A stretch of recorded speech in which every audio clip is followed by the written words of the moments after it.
Hey, everybody. Welcome to Leaf Talk. We've got a new face in the room, and his name is David Morassutti. You might know him from various things he's done, some of it with me, like the Canadian Football League. But more importantly, he has his own Leaf show. Give yourself a plug there, buddy. Yeah, the Locked On Leafs podcast. So you can go and subscribe to us on YouTube, or if you like audio, you can go and get it wherever you get your podcast from. There you go. All right, and you can follow me on, you can go to Candid Stanisci on Facebook, Candid Stanisci 1030, and you can check out some of the stuff that I do. Here today, we're going to talk about the Maple Leafs. We've had a chance to take a break. It's been a crazy couple of weeks for me. And regardless, the point is we're here now, and we've survived, I guess, on this program. The suicide calls or the suicide watch that goes on with the Maple Leaf fans the past couple of weeks. It's been a horrific couple of weeks for the Leafs. It's been, if there's a consistency, David, that the Leafs have had, it's been since January, where they've gone literally, they've won 6, lost 6, won 6, lost 6, won 6, lost 6 in the past couple of months. That's been a curious consistency with this team. What do you attribute that to? It's a good question. I just think that when you look at this team, the ups and downs have clearly gone through. They've gone through have been like, it's not just been one thing. It's been injuries. The goaltending has kind of fallen off a bit, or the offense has kind of dried up, or the defense is giving up too much. I wouldn't say it's kind of one thing. We know that this year, the big thing for this year was this team getting rid of old habits. Those old habits they used to have with Sheldon Keefe. Not granted, that's not easy. You don't just, a team doesn't get remade overnight. I'm sure a lot of people might have a different feeling about that, but that's how I personally feel. You just, a team like the Leafs that have used to play a certain way their entire career, they're going to be used to doing things their way, right? And so I think if you're Craig Berube, yeah, sure, you were loving the fact that this team was in first place, but then maybe a little bit of complacency settled in a bit. And it's so easy to fall back into old habits. And I think that's really maybe where what can maybe be said about the way this team has been playing, especially offensively. I feel like if there's one area that has led to these sort of ups and downs, it is their offense, specifically the offense from the top players. You know that when this team is not at its best, it's when the offense isn't getting the production from the top players. That is more than... Sorry, I felt a sneeze coming. I was trying to mute the sneeze. But I'm going to add my part to this and suggest specifically the scoring of Austin Matthews has seemed to have dried up. What does that mean? Well, it means that puts more pressure on players not named Matthews to score. And we've got two players, and in fact, the big four, I don't think if you started the season and you looked at the goal scoring by Mitch Marner, John Tavares, and William Nylander, you would be unhappy with their goal scoring. I don't think you'd be unhappy with that. You definitely wouldn't be unhappy with the total points that, Mitch Marner has. And essentially, so it comes down to Austin Matthews and him drying up. I'll say this as well. When you talk about the coach, does it really seem like the first season for this Leaf team coached by Berube? It seems longer than a season with everything they've been through and the changes that he's had to make, which I agree with you that, to expect this Maple Leaf team made up of a lot of new players, but unfortunately the core is the same. So to expect the change from the core is a little too much. So Berube's way of playing was more successful early in the season because Leaf fans aren't the only ones who didn't believe that this Leaf team could be a little more dedicated to defense. I think the players themselves and also the opposition, didn't really know what to make of this Leaf team and understand what they were trying to do and how they were going about doing it. So there's a little bit of film catching up to the Leafs now that they've established themselves a certain way. Then there's the film other teams can look at and they can see what the Leafs are doing. So, in every season, what happens with every team is they have, not only do they have scouting of opposition, they have self-scouting as well. And that self-scouting is a reaction to how they're being scouted by the opposition. And this Leaf team changed the way they did things, got caught up to, and then required another change. And I think this is why they've had trouble consistently and been good consistently on and off, because they've had to make subtle changes. They've had to convince the players to, basically, when they go out there, they're going out there with today's instructions, and today's instructions may only be subtly different than yesterday's instructions, but they have to understand that, execute it, and it requires a lot of adapting.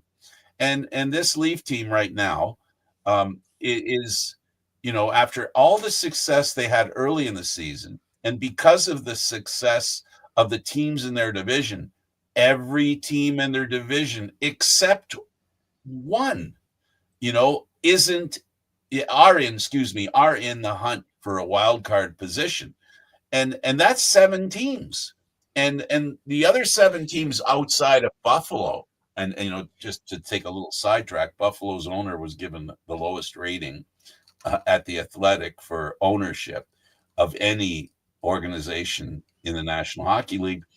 And that organization has really had trouble being successful. The rest have figured it out. Detroit for a time was really good for a time. Montreal's really good now. Ottawa's really good now. David, this division, it is really a circular firing squad in a way. Yeah, I would say it's the second toughest division in hockey. I would say that the Central Division is the best division in hockey, especially 1, 2, 3. Yeah, maybe a couple of teams. There's a couple of snoozer teams there, but like I look at this Atlantic Division and it ain't no cakewalk. Like, nope. I know they're talking a lot about matchups and which matchups would the Leafs prefer. Don't care. And like that. I mean, it doesn't really – if you're in the top 3 in this Atlantic Division, it doesn't matter what you get round 1 because round 2 ain't going to be much easier. No, right? Eventually you're going to have to play a team that's been really good during the season and will have been hot to win that first series. Yeah, and look, I look at this when you look at the teams the Leafs have played outside the top 3, outside of Tampa and Florida, it always feels like to me, maybe you can I'm curious to get your thoughts on it. Save for Detroit and Boston. Okay. All these other teams, so Ottawa, Montreal, I'll throw in the other wildcard ones, the Rangers, the Blue Jackets, the Leafs have always kind of struggled with those teams, especially this year. It just feels like those teams realize here's a team that we're chasing. Here's a team that everyone's talking about, as a perennial playoff contender. Mm-hmm. We want to show, like, some people use the phrase as beating the Leafs is like winning their own little Stanley Cup. Because, like, I see them play, these teams play against the Leafs, and it's like they play one way against the Leafs. Then, like, Ottawa played one way against Toronto on Saturday. They played Montreal. Felt like I was watching a totally different team. Absolutely. And I don't know if it's something that the Leafs are doing, something that these teams are doing. But I always feel like the Leafs always got to feel like a different version of these teams when they go up against them. The Leafs are probably a very unique team more than any other in the sense that I can say this, and I can say it with a straight face. the Leafs are a team that can play at home and play and be in the position of visitor when it comes to the guys in the other locker room. A lot of players come from Ontario. When they come to Toronto, for them, it's their opportunity to play at home. And there's an extra effort, I think, they pull out when it comes to playing, in Toronto. And I think that's an additional challenge that the Leafs have that maybe other teams don't have. And the same is true when you think about it. The same is true when they go on the road. I mean, when they go on the road, there are a lot of Leaf fans wherever they go. It doesn't matter where they go. There's a ton of Leaf fans. And so I believe, and this has been true for decades. I've seen it my whole life, and I've been around for a little while, where the Leaf teams have this cachet that no other team in the National Hockey League has.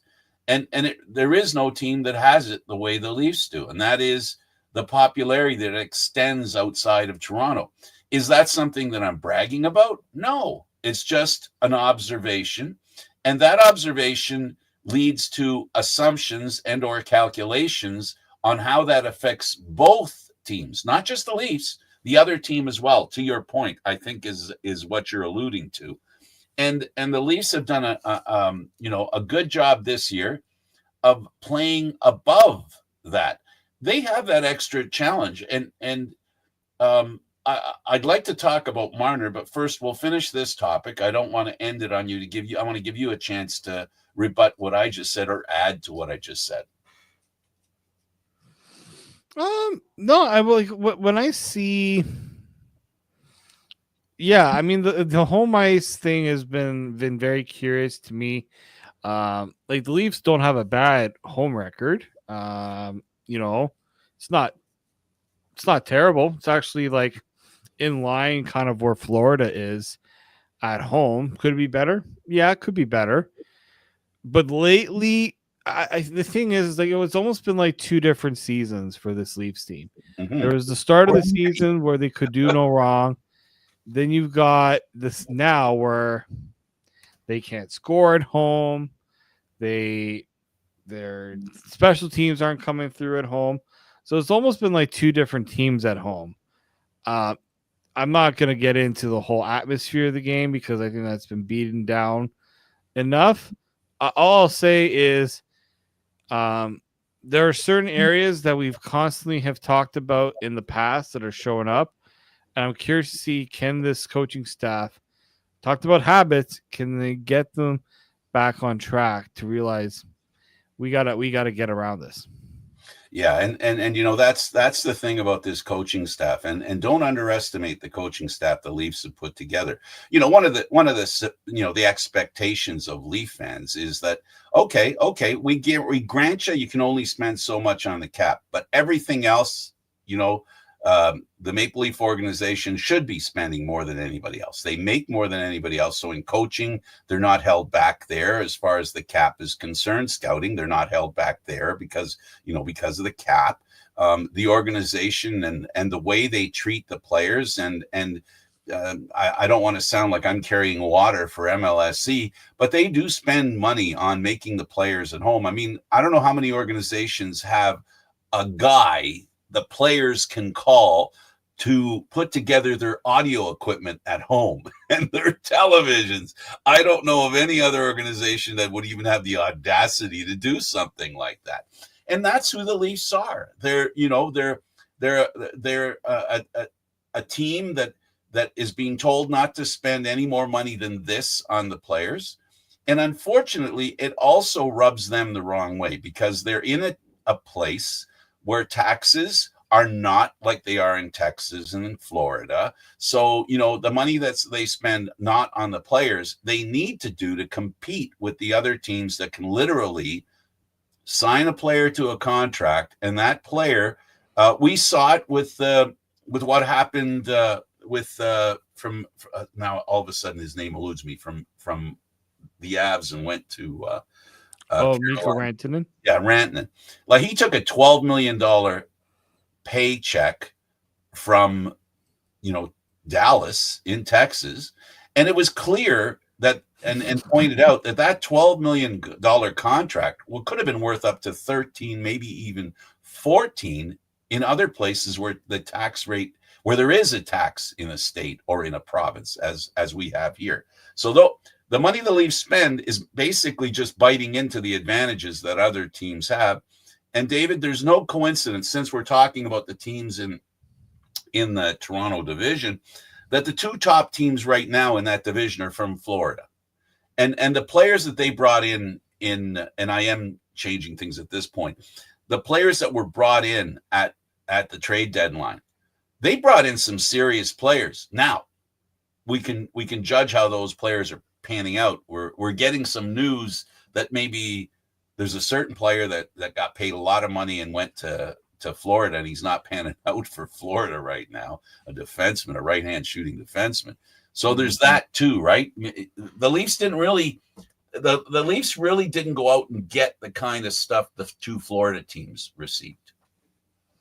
Well, that's the thing, right? You know, everyone saw Florida as like one of the clear winners of the trade deadline because they added a top 4 defenseman, right shot, Seth Jones, and Brad Marchand. Well, Brad Marchand, people forget, has not played a single game for Florida and don't know exactly when he is going to, because he's dealing with an injury. Seth Jones was a declining asset when they acquired him, right? It wasn't this just wasn't you know, it's one of those things where I saw the move, people liked the move, and I'm like, I'm not sure about the fit with Seth Jones in Florida, right? Absolutely. And so what, some people thought, would the Leafs do a deal like that? And then I was thinking about, well, you know what? Like, look at what the Leafs did. I liked what the Leafs did for a couple of reasons. They didn't do rentals. Both players are around for, the next couple of years. Well, at least in Lon's case, he's here this year, next year. And yeah, did they give up assets? They sure did, but they didn't give up a top prospect. Well, they didn't give up their top prospect. They gave up a half-decent prospect to do it. So I didn't mind what the Leafs did. And I think it's just a cautionary note with Florida is like, when you make a sizable move like that, it can update the chemistry. It can impact it. Yes, that's a very important factor. The bad news is the Leafs didn't get players with more that have more impact on the team. Right? That's the bad news. The good news is they didn't get players that impact the team, because it works both ways, to your point, right? It can be it's basically the upside can be just as bad as as the downside, can be equal to the downside in a situation like that.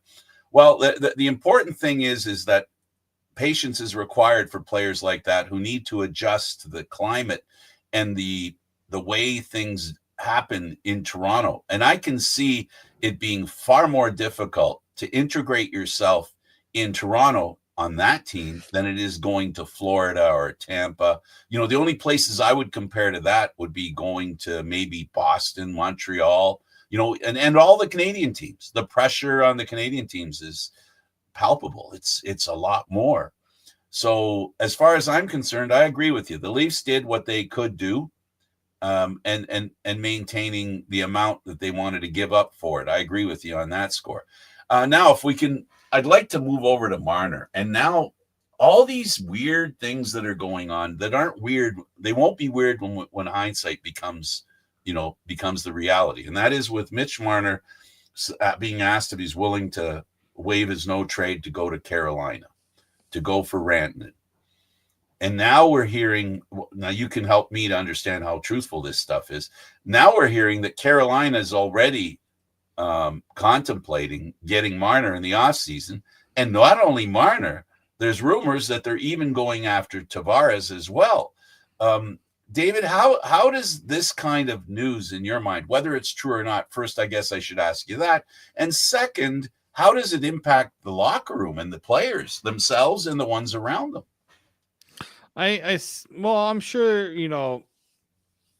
the reason why Mitch Marner didn't want to talk about a contract in the years, he didn't want it to be a storyline. He didn't want it to be something that he would have to address, or maybe his teammates had to address. I do believe that, but in choosing to allow it to go to this point. I hate to say it, but he's put himself in that situation where it is going to be a distraction. It is going to be something that gets talked about because when you have a player of Mitch Marner's caliber, Mitch Marner's talent, and he is that much closer to potentially leaving than staying, it's going to be talked about. And in Carolina's case, again, I understand where Carolina's coming from. They got a boatload of cap space. I think they were saying that once everything is kind of said and done, they believe they'll have about $20 million that they go out and spend in free agency if they re-sign all their players and want to make a big push in free agency. And I don't think I don't think there really are secrets in the National Hockey League. I'm a firm believer that there are just too many people that know information within every organization.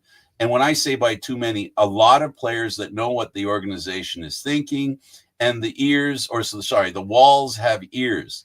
It would not, hindsight's a pretty good thing just at this point. Well, isn't it ironic that they went for Rantanen, the Leafs did, and now we're hearing that Carolina was going for or is going for Marner, and the Leafs maybe were trying to protect themselves to end up with a player of that kind of quality, whether it be Rantanen or Marner, and not end up with neither, right? When the off season comes.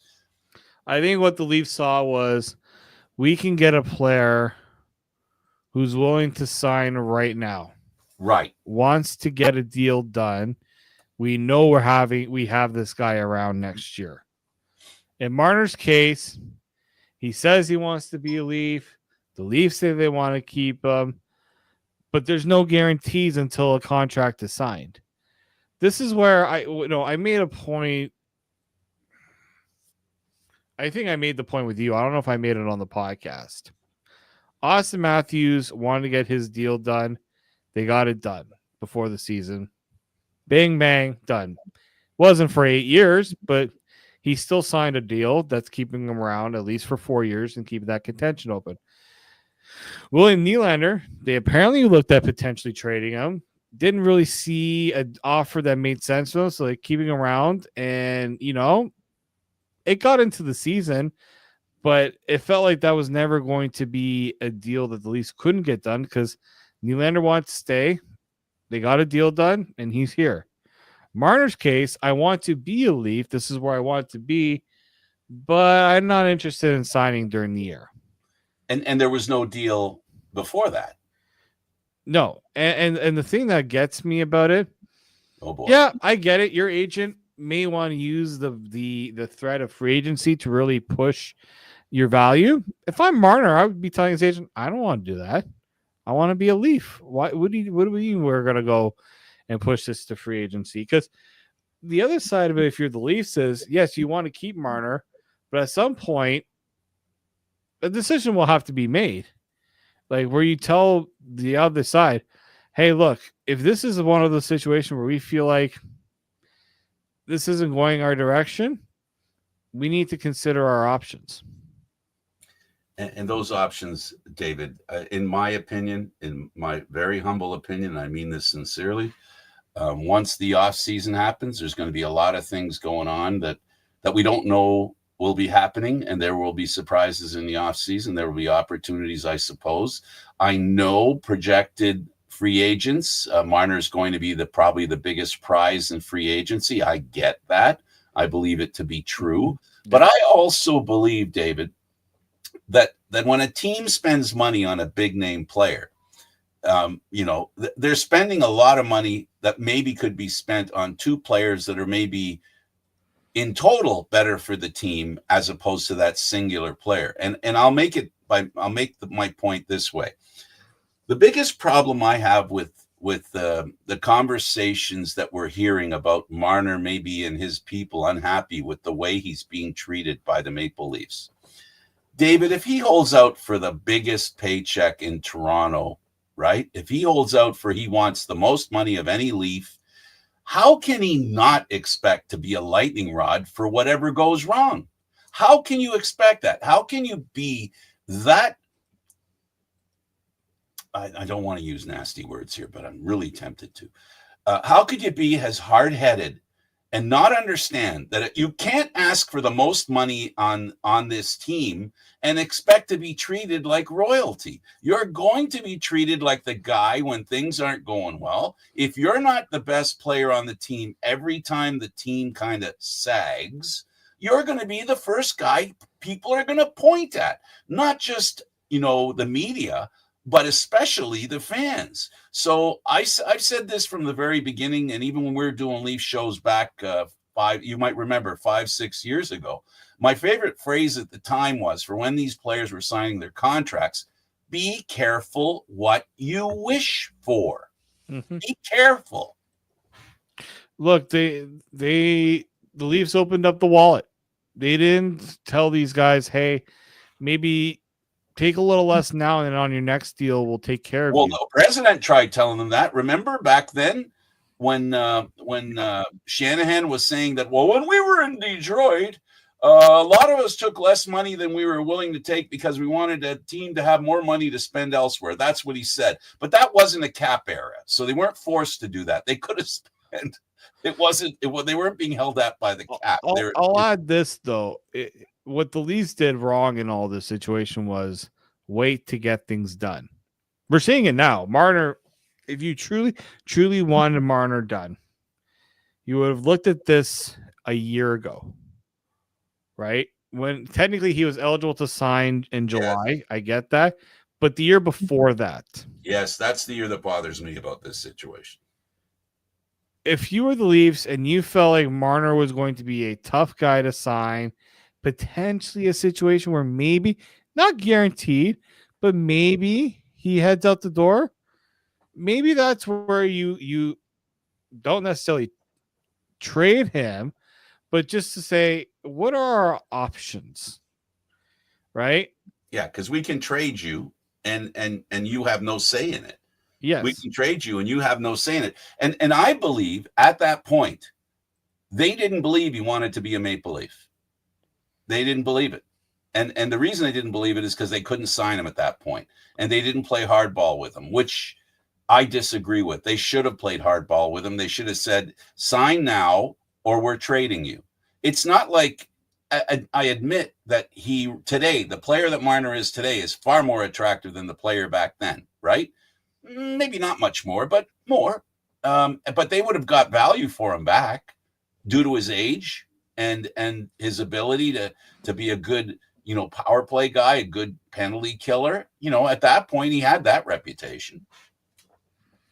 Yeah. The thing is I don't know if it's Marner per se or the advice Marner is getting. Of course, it's the advice he's getting. Right? Like, we know hockey players, while they know what they want, sometimes they rely on a lot of other people, maybe a little too much, to kind of say what they want. I'll give Austin Matthews credit. He went against what every other star player has done.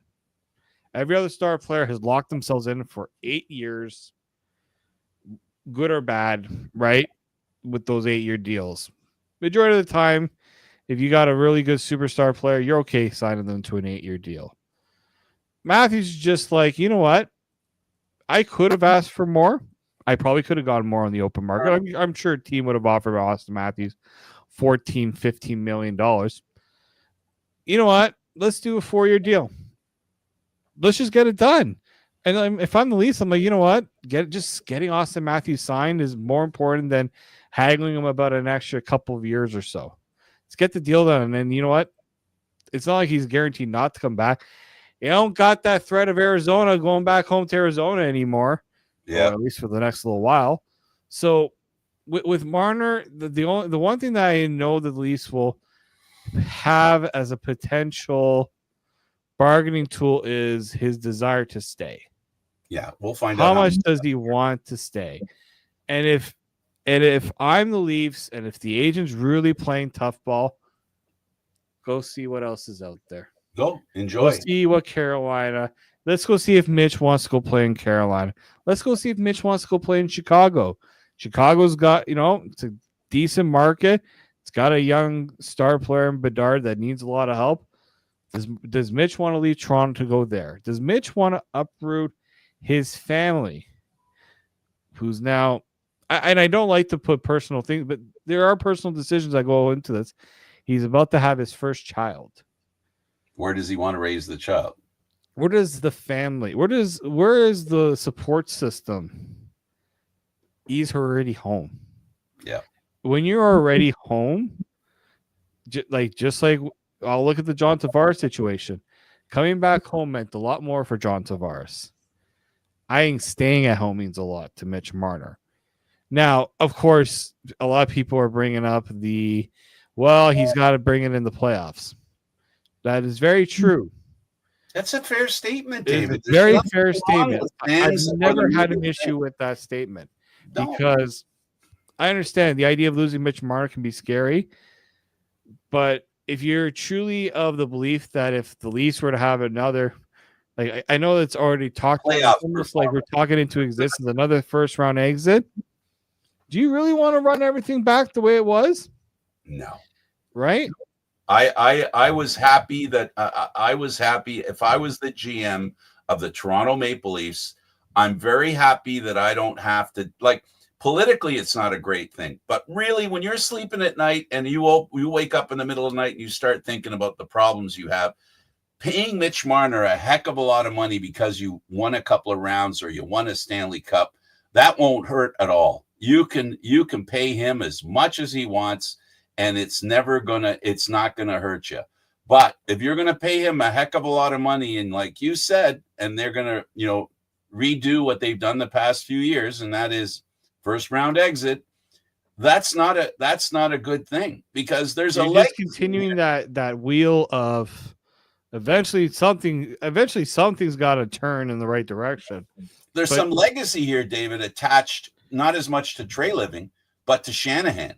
Shanahan's been here 10 years, and he has accomplished how many playoff series victories in the time that he's been here? Right.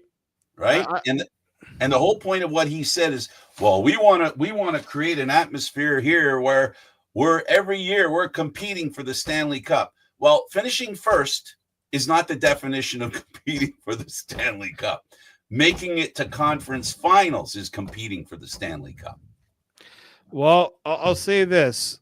I know some people, when they looked at how last year went, trade everybody, start new. Well, you're in a situation where you really couldn't do that. So you bring in a coach who's different, totally different than what you had before. And you saw after the loss to Ottawa, he comes out and he says, the guys in the room need to decide in the room before the game how they want to play, how to want it. Maybe Sheldon Keefe has said it, but the way he put the onus on the players. But David, you're right, and you're more right than you even realize. The other thing is that Keefe walked back that kind of criticism. We're not seeing it from this coach. No, he's not being intimidated. Is he being protective or complimentary of the star players? In a way, yes, but he's not. He puts that challenge out there, and who's the one, Frank, that comes out and has a bounce back game after those comments from the coach? 34. The guy who's wearing the what on his chest? Champ. Okay, a C. Right? That's what it comes down to. These guys are viewed as the leaders, the guys that have to look. We know who in Edmonton the success lives and dies with. In Toronto, we know where the success. People who constantly say, "Oh, the Leafs need to do this to win." It's always been the same. It's very simple. It's the same formula. Your star players has got to be the one to do it, and hopefully, what I loved about Marner, and I'll say this: after what happened at the trade deadline, that report from Elliot Friedman comes out a few hours before they're about to play Hockey Night in Canada. What does Mitch Marner do? He goes out and he scores 2 goals. I love that he came out with that great, it was a great start. Didn't finish with it, but that's kind of what you need from Mitch. You know what else he did that game? He hit somebody. I mean, he hit somebody with earnest. He was earnestly hit somebody in the offensive zone. He laid some body out. He was pissed, and good for him. And I'm going to interrupt you just this much longer. The other thing is that Mitch Marner has to prove that he wants to be a Maple Leaf. He has said it repeatedly, and the best way for him to prove he wants to be a Maple Leaf and be a Toronto guy is what he does in the playoffs. These playoffs, I think that's part of the distraction that maybe the top Leaf players are having, is they're looking a little bit too far ahead. I could probably see that. I mean, it's easy to see why players do that. I understand it, but yeah, I know. I totally agree that you can't look too far ahead. Look at what's in front of you. Right. That's what Ottawa is doing right now. That's what Montreal's doing right now. That's what Florida is doing. All right, what's the challenge in front of us? Okay, let's get this done. Right? Like, that's, if I'm the Leafs, I mean, we're recording this a few hours before they're going to take on the Colorado Avalanche. Don't look at what's happened the last week, 2 weeks where you were not very good. Don't look at where you are in the standings and who you're trying to catch and who you're behind. Worry about the Colorado Avalanche, who skated circles around you a few weeks ago. Look at the challenge ahead of you. Look at how are your star players going to outperform Cale Makar and Nathan McKinnon. That should be the only focus. And to me, that's where you get in trouble as a team, as you said, when you look too far ahead. And I hate it when it becomes a narrative within the media to look ahead. Absolutely. There's still 15 games left in the season. 15. It doesn't sound like a lot, but that's still, it's still a long chunk road. Of a lot can happen in those 15 games based on a lot of teams and what they do in those 15. Yes. So let's stop with the total forward projection. I understand you're going to be looking ahead a little bit, but stop thinking as if we're living in the future right now. We're living in the present, guys.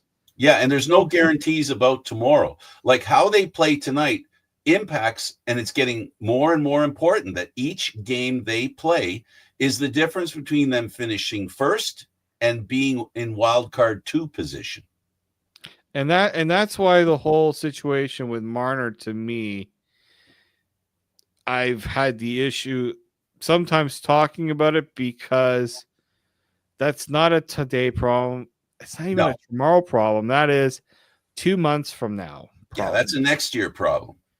Right? Like, right? What are they going to deal with when they go to training camp next year? That's what that problem is. That problem has nothing to do, the same thing. They could have had Rantanen and Marner in the lineup going into the end of the season, right? And then I don't know. That I don't know about. I think what Carolina wanted is, okay, if you're going to take Rantanen and we want Marner, we're not going to give up a Rantanen level player and get a meh return. Well, now, they got, what is it? Stankoven's not a bad player. He's not Mitch Marner. I'll tell you that. He ain't no Mitch Marner, but they went into this belief that, we're not going to take prospects. Why would we take prospects? Prospects don't help us as a team right now. Well, understood. And they would have wanted Nyes. I think that's who they were holding out for, and that deal would have been made if the Leafs sent them Nyes. That would I can't see anybody suggesting that Nyes is not as good as Stankoven.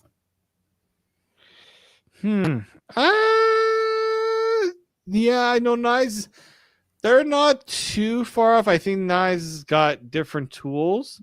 Stankoven, I think some people need to understand. Stankoven was a good up and coming player for Dallas. Absolutely. No, he's not the Wyatt Johnston is their guy. But yeah, no, I do agree that it's I think that's why the trade didn't happen. The Leafs were willing to part with Nyes. They would have. Carolina was in the position where they were embarrassed. They needed not only to trade him away, they needed to trade him for something of some sort of value because they had no choice. They're in the same position the Leafs are in now. They were in the position the Leafs are in now. They don't know what they'll get from Marner. They don't know if they'll get anything from Marner. They don't know if you'll just step away from Toronto and go somewhere else. They don't know. So, if the Leafs could get a player for Nyes, and again, this is not a conversation we need to have today, but, move forward to the off season. And if you got a choice between, losing Marner for nothing or picking up a player of the value of a Nyes, you're jumping at the Nyes value. Yeah, no, I can agree with that in a bit. Like, in a way, what I think people need to truly understand with the whole Rantanen thing, the Leafs were just making sure they were, doing their due diligence on a lot of things. Were they serious about it? To a degree, they were serious about it, but not maybe to the same desire that Carolina was. But I truly think they were into the idea. But I don't think they would have wanted to trade Marner. No. And only one way they were going to do that is if they had an obligation to the organization to Yes. seriously look at that situation because of the dark area, the dark clouds that are the future of Marner. There's no sunlight there. Nobody really knows what's going to happen. It can be as much as him signing for the Leafs and signing for a reasonable number below what their captain's earning, or earning more than what their captain's, and that's, to me, that's going to be a problem. Because essentially Marner's not very good with taking criticism. That's what, that's what, and we don't, we've seen Marner have a hard time in the playoffs when he makes mistakes. He's had issues. He's had issues of not being able to deal with failure. We've seen it. We've witnessed it. It's not something we're just imagining. And people who love Marner, and he deserves the love they give him. But sometimes, it's that Maple Leaf syndrome that Leaf fans have. He's our best Leaf, so therefore he's the best player in the league. That isn't necessarily true every time. It's more true today than it's been in the past. Yeah, no, for sure. For Leaf fans and their attachment to their players and the excitement they have over their best players and the way they, the adulation is sometimes a little overblown when it comes to Leaf fans and their top players. That's just a reality for anybody who's not looking at this Leaf organization as their organization, their team, their players. If you're looking at, in the big picture, for many years now, ever since the Leafs, won a Stanley Cup, a lot of their players were overly rated because they were Maple Leafs, not because of the way they played or their value within the big picture. And that's just one of the handicaps of again, running the Maple Leaf organization. The popularity is such that, and you can't blame fans for loving their players. That they're entitled to do that. It's their money. And just the same way that they're entitled to boo them or be unhappy with them. No two fans are identical. No.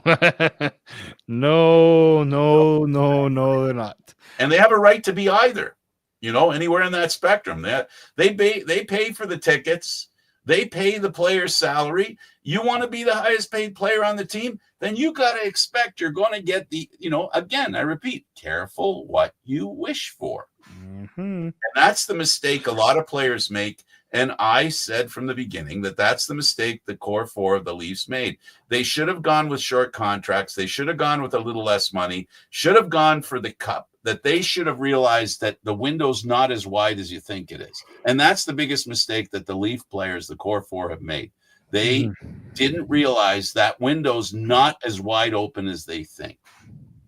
I would say 2020 will remain that 2021 bubble year remains the biggest missed opportunity. Absolutely. I think they get past that round one against Montreal. I think they were going right for the cup. They could have gone into the same thing that Montreal benefited from, coming from the Canadian division. Mm-hmm. Yeah. And it's too bad. But, you can't, David, you and I are human. Living in the past once again. But to put it in the present, somebody offers you X amount of money and to take all the points we've made today. It's not just about the individual player expecting that big payday. There's also people with them, management, family that are going, well, you shouldn't take any less money. You are the best player on the team. You should be the captain of the team.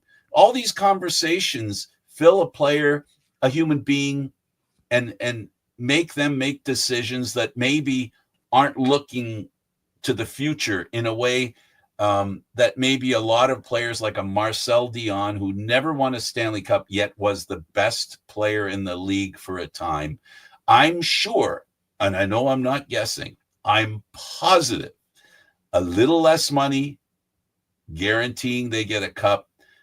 Hindsight being what it is, I believe there's a lot of money those players have taken that haven't won a cup that if you ask them today, they wish they had taken less if they knew it would have meant getting a cup. Yeah. You can't have it all. I always can't. say you can't have your cake and eat it too. Right. Unfortunately. Mm-hmm. Okay. Well, is that you dinging me? No, yeah, that's me dinging. Somebody's messaged me. Sorry. No. We're not going to go to the hour. We're going to stop a little sooner. What do you got? Another? I got another about 5 minutes. Okay, so we're into almost 48, so we're going to call it a day at 53, or just before that. So I think we've dealt with the Marner, the salary thing. The last 5 minutes I'd like to spend on the goaltending. The reason I want to bring this up is because the goaltending all year has been good enough, at least by one goaltender. Each of them had the opportunity to carry the water for this team, where they haven't been goalerless. This past couple of weeks, we might have been able to say it was the first time that neither of the goalies stood on their head. This was the first, and that what I think was one of the, not weaknesses, but one of the identifying factors with the Leafs not being as good as they've been this year, because one thing the defensive play has helped with is the goaltending. And the goaltending up until a couple of weeks ago has been, I don't think anybody can question it. At least one of them stood on their head up until now. Injuries have been involved. Weaker play has been involved. But there's always been one of those Wall or Stolars that's come up and said, don't worry, I got this. The last 2 weeks, I got this, hold my beer, wasn't happening, which isn't the end of the world. It's better for them to go through this now and give those goaltenders a chance to show they can reclaim their great play. And I'm confident they've proven it for long enough, David.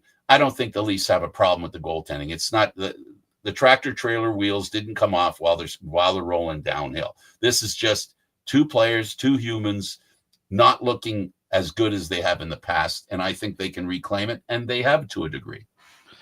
I think if you're Joseph Woll, you've never played this many games in your career before. Excellent point. Right? I understand he is 26 years old. He's not he's young in some eyes. Goalies usually take longer to develop. Like I think and he's been through a lot of injuries throughout his career. So he's had to work his way to this point. But his career high, like I'm just looking at his stats here. His career high in games played was before the season was 32 with the Marlies as a professional. Right. He had played 37 when he was at Boston College and when he was a college player. He's at 35 right now. Mm-hmm. And he's got a 23-12 record. That's pretty respectable for a first-year guy as a starter. Now, have we seen better from him? Absolutely. We definitely have. But it's kind of the thing when you've got a goalie like him that's never been doing this before, that he has to go through these struggles. They've got two like that. Yeah, and Anthony Stolarz. Yeah, you're right. Anthony Stolarz. I'm going to look at him in a second. I wanted to stay on I Stolarz. guess we'll stay on Stolarz, but Sorry, I will. The reason why I say that is because they need to go through these struggles because you need to be able to see how they manage it. right, Are they able to go through these ups and downs and recover. and come out on the better side of it? Because I guarantee, I don't usually guarantee a lot of things, but I guarantee whichever goalie starts in the first round. I know a lot of people have Anthony Stolarz in there right now, and I would give At him least just they did a slight. couple of weeks ago. At least they did a couple. I would give him still a bit of a slight edge because of his play this year has been very good, very steady. Mm-hmm. But how can we forget what we have seen from Joseph Woll in the playoffs his last 2 times at it? Right. The last 2 times at it. He didn't get the nod when the Leafs were in the playoffs the first time. I mean, last year against Florida. And it was a .964 save percentage in 3 games, a 0.86 goals against average. I think he came in relief in one of those games, and then he started 2 more, and he went 2-0 in those starts. The second time he had taken over in the playoffs was when Samsonov got hurt, and he went 1-2. 915 save percentage, 2.43 goals against average against Florida. This is a guy that I believe that when it's the pressure will be at its highest, when it's, all the chips are down, I believe Joseph Woll will be stellar. I also believe Anthony Stolarz will be stellar. But Anthony Stolarz, in my opinion, just like Joseph Woll in a way, needs to prove that they're able to take the reins and do it. Because Stolarz hasn't done it hasn't done it. His most games played in the NHL up until this point was 28. He's approaching that now. Now in the AHL, he had played 39 games. So he has dealt with a higher octane, in higher number of games played.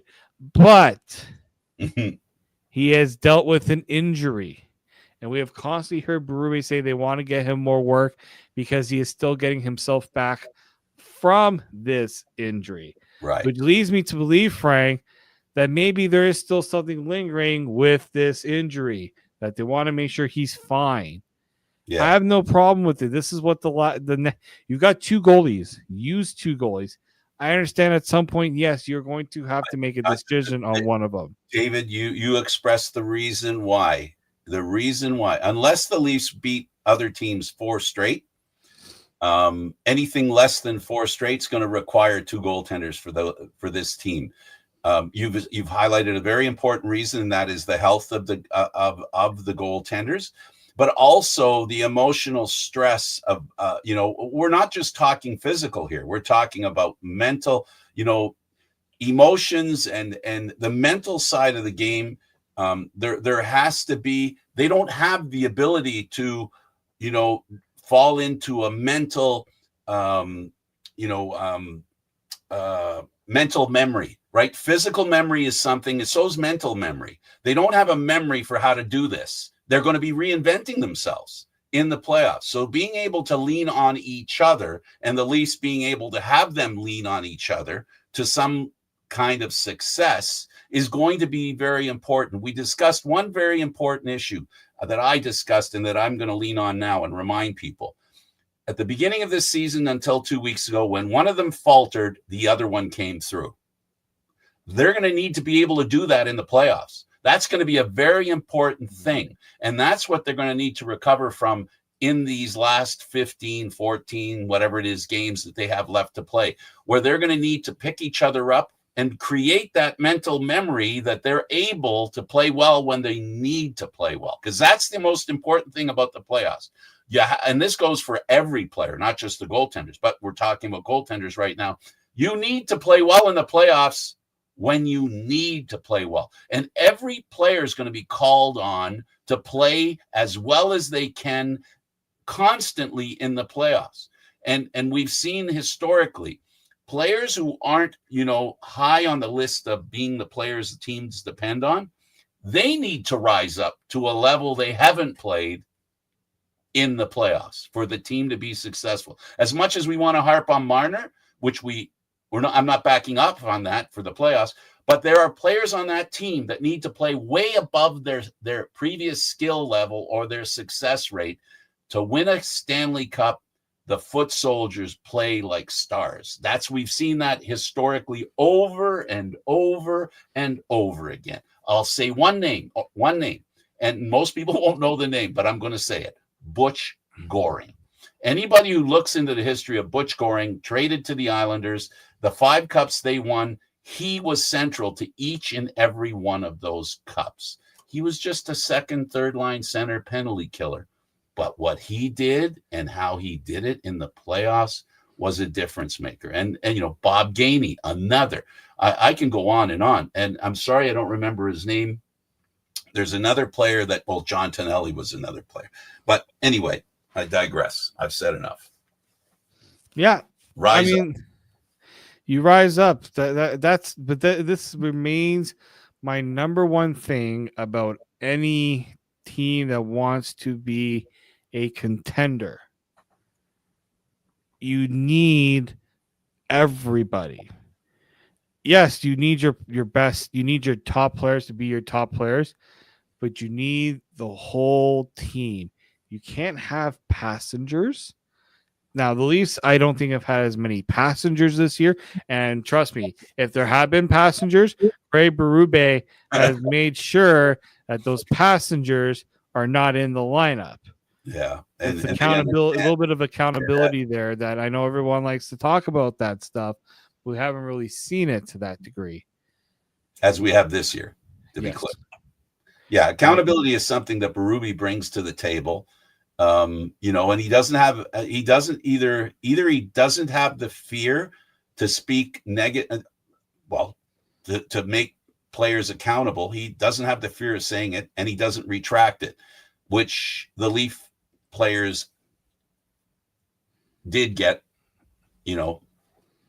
in previous years under their coach. Yep. Backtracking is something that you're not going to see Berube do, and you're not going to see Trey Living allow his coach to do it either. I think that's the other thing is the GM that the Leafs have right now as well is a guy who believes in accountability by virtue of the kind of players he's brought in. David, that's one thing I think that we see with Trey Living's picks to add to this team. All the players he brought in, not necessarily each and every one, but as a theme, have been more the accountable kind of players who he believes will be committed to this organization. And that's what this Leaf team needs. They need players that are committed to the organization, not just verbally, but on the ice. And Ty's son, Max Domi, he's a guy that I think is a candidate to help be the kind of player I talked about that, hovers over here in the middle of the pack and then in the playoffs may just rise above for various reasons. This is true.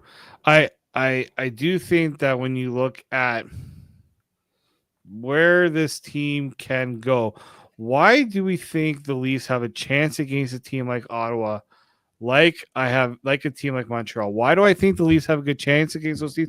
Because on paper, the talent is supposed to be better. Talent only means something when they actually pull through. Execution. Well, David, I'm gonna let you have the last word. That was the last word, and we went a little further than we planned, as usual.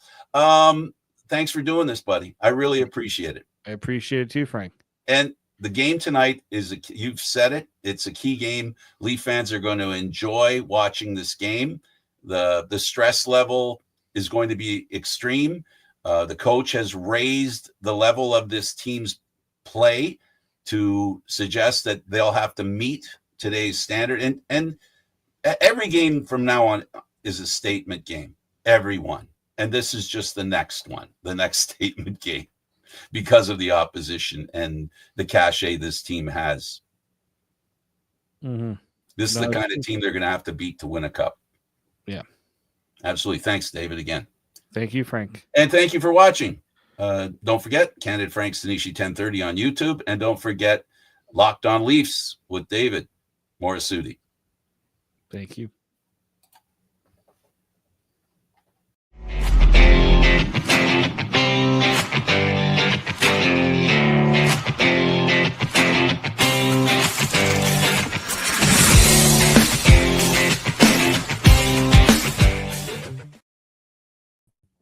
My